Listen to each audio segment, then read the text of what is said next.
Rentre dans l'esprit, je suis omnibulé par ça. Hein, ça va en faire des cauchemars.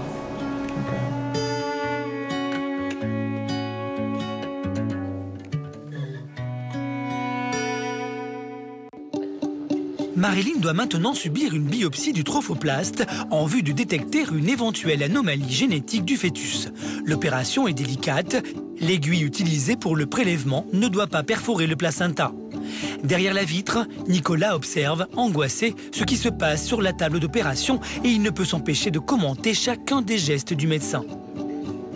Attention, là il pique, là il pompe. On va juste vérifier qu'on ait ce qu'il faut. C'est tout. Je pense qu'elle va être capote. Ça va? Mieux? Oui. C'est bien passé, hein. L'examen est terminé. Marilyn est épuisée. L'épreuve a été rude. Des gens qui flageolent. Une longue attente commence maintenant pour le jeune couple qui devra encore patienter une semaine pour connaître les résultats du dépistage. De retour à la maison, Marilyn et Nicolas retrouvent Baptiste. L'enfant est complètement dépendant de ses parents et nécessite une attention de tous les instants. On le prend en charge comme un bébé, on lui change ses couches, on lui donne son bain, on lui donne à manger. Il faut tout le temps qu'on soit avec lui. Il est petit, il a 3 ans, il fait un peu plus d'1 mètre, 20 kilos. Qu'est-ce que ça va être quand il va avoir 20 ans? Qui va faire 1m80 voire plus et puis qui va faire 90 kilos. Comment on va gérer ça? C'est bon? C'est une maladie où à 5 ans, 10 ans, c'est toujours des bébés, même à 20 ans, ils grandissent pas dans leur tête, ils sont toujours des bébés. Moi, c'est ce qui me préoccupe le plus maintenant. Aujourd'hui, Marilyn et Nicolas doivent faire garder Baptiste. Ils se rendent à Paris pour assister à une journée porte ouverte de l'Association française du syndrome Angelman. Là-bas, ils pourront rencontrer d'autres malades, plus âgés que Baptiste, afin de répondre à une question qui les obsède, celle de l'avenir de leur fils. Trouveront-ils vraiment les réponses qu'ils attendent? On va voir les familles avec des enfants plus grands. Ouais, j'espère qu'il va y avoir des adultes. Après la matinée consacrée aux avancées de la recherche sur le syndrome Angelman, Nicolas et Marilyn peuvent enfin échanger avec d'autres familles. Dans la cour, le couple fait la connaissance de Nicolas, un malade adulte. Nicolas et Marilyn s'y étaient un peu préparés, mais la réalité est là. Oui, ouais. Oui, Nicolas, je vois. Il marche, mais... Oui.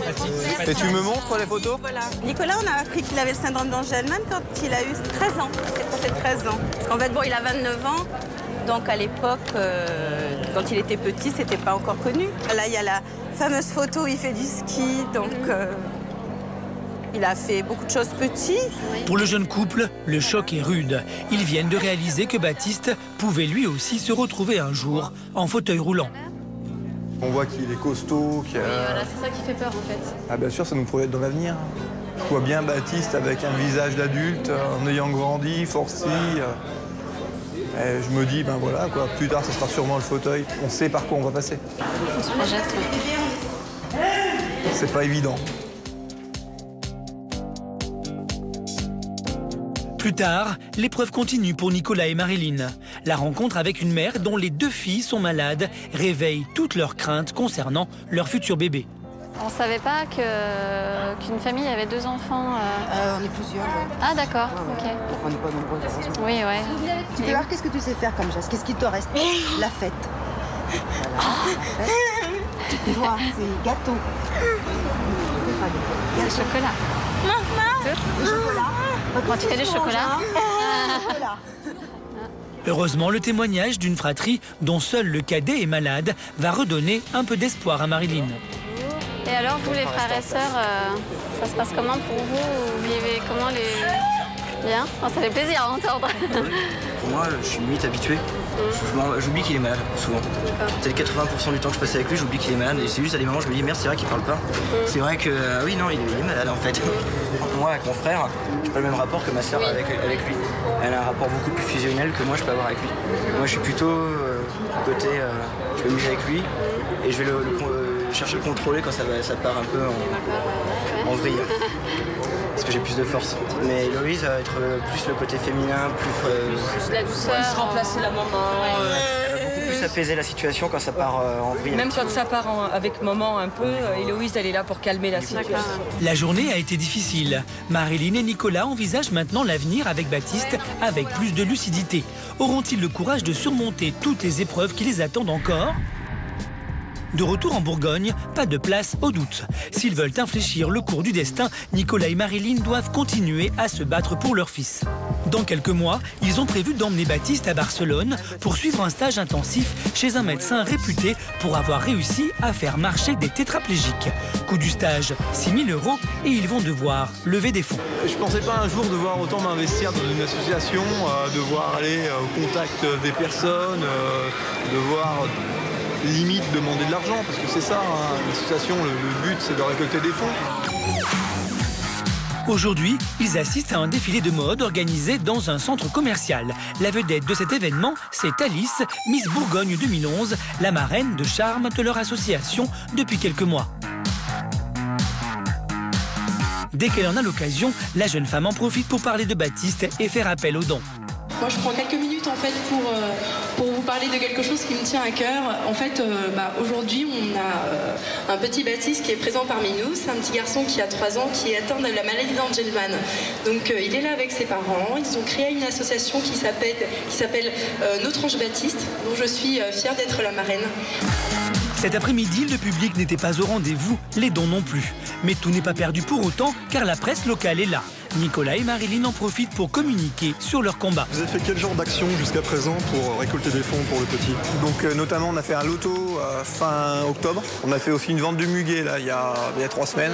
Pour le couple, faire connaître la maladie, c'est un moyen de sortir de leur isolement.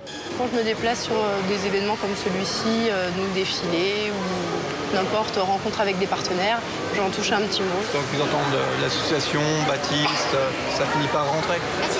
Les gens vont savoir qu'il y a une association, qu'il y a cette maladie qui est très peu connue. Hein, c'est un Angelman, personne n'en parle. Une fois que les gens vont commencer à assimiler ça, ils vont peut-être s'intéresser. Fonctionner sans association, c'est pas possible. À savoir que Baptiste, il génère des frais énormes, on va dire entre 10 et 15 000 € par an de frais qui ne sont pas pris en charge. Donc pour un couple comme nous, c'est pas possible de financer ça. L'argent, c'est l'éternel problème, le nerf de la guerre pour les parents de Baptiste. Toutes les consultations chez les spécialistes coûtent cher. Or, il faut continuer à stimuler Baptiste avant qu'il ne grandisse et que la marge de manœuvre se réduise. Allez, En avant. on va dire bonjour. Chaque week-end, en fin d'après-midi, Baptiste se rend à sa séance pas de vent. Une méthode dans laquelle ses parents placent de grands espoirs. Bonjour, ça va? Ça va et vous? Oui. Allez, tu sais où c'est? Allez, on y va. Je suis la pendule tic. Je suis la pendule tac. On dirait que je mastique. Je mastique des moustiques. Cette méthode globale, mise au point par Béatrice Padovan, s'appuie sur une idée simple. Le processus évolutif de la marche prépare au langage qui lui-même prépare l'élaboration de la pensée. Allez. Ces messieurs me disent, trempez-la dans l'eau. En fait, on fait repasser l'enfant par toutes les étapes du développement, de toutes les étapes du développement de la marche, en fait. Allez, sur le ventre. Allez, l'étoile. Grâce à cette méthode, Baptiste a déjà accompli des progrès inespérés. Et pour descendre jusque sur terre, l'étoile a mis sa robe à fleurs. Il a énormément progressé depuis qu'il vient. C'est vrai qu'au tout début, en fait, il tenait assis mais ne se déplaçait pas du tout. Et là, en fait, il a acquis le roulé, le 4 pattes et maintenant la position debout. Des progrès qui encouragent aujourd'hui ses parents à poursuivre l'effort. Allez, maman. Au début de la méthode pas de vent, ça a été un petit peu dur parce que Baptiste est récalcitrant. Surtout à se laisser faire, il n'avait pas du tout envie, mais dès qu'on a vraiment attaqué les méthodes, les progrès sont venus très très vite. Ça nous a sauvés en quelque sorte. Mâche, le pompin. Quand on est confronté à une maladie telle que le syndrome d'Angelman, je crois qu'on est prêt à tout essayer, on est prêt à croire en tout pour sauver son enfant. Donc oui, moi j'y ai cru et les résultats sont là. Hein. Donc la preuve en est que ça marche. Baptiste pourra-t-il un jour surmonter définitivement la maladie ?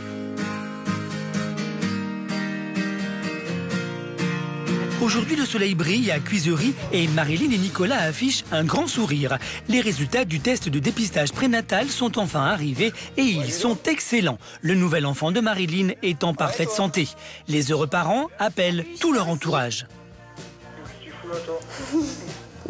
Ah, qu'est-ce que tu veux? Elle veut pas retourner au boulot. J'essaye de la chasser, mais elle veut pas. Ah bah écoute. Elle veut écouter. Ouais, mais elle veut écouter tout ce qu'on a à se dire, c'est pour ça. Ah, qu'est-ce qu'elle a à me dire? C'est à propos des examens? Oui, on a eu les résultats. Alors, tout est bon, il n'y a pas de maladie ni comme Baptiste, ni autre sur le cariotype. Ouais. Et puis c'est une fille. Tout est bon alors? Oui, et c'est une fille. Une mauvaise? Oui. Ah bah, le choix du roi alors. Eh ouais. Et toi, ça va pas te faire drôle d'avoir une gonzesse, Nico? Une gonzesse de plus à la maison? Arrête. Ça par contre, maintenant, j'angoisse. Quand on nous l'a annoncé, j'étais super content. Et puis, en fait, en rentrant, je me suis dit, aïe, aïe, il va y avoir du rose de partout à la maison. Tout est bien qui finit bien. Plus qu'à préparer. Ou tout est bien qui commence bien maintenant. Donc, la chambre de Camille sera juste en face de celle de Baptiste. Fais-moi confiance, ça va être joli. L'arrivée de ce deuxième enfant, c'est un élan supplémentaire pour combattre la maladie de Baptiste et surtout pour Marilyn et Nicolas, l'espoir d'une vie meilleure. On a le droit maintenant d'être heureux.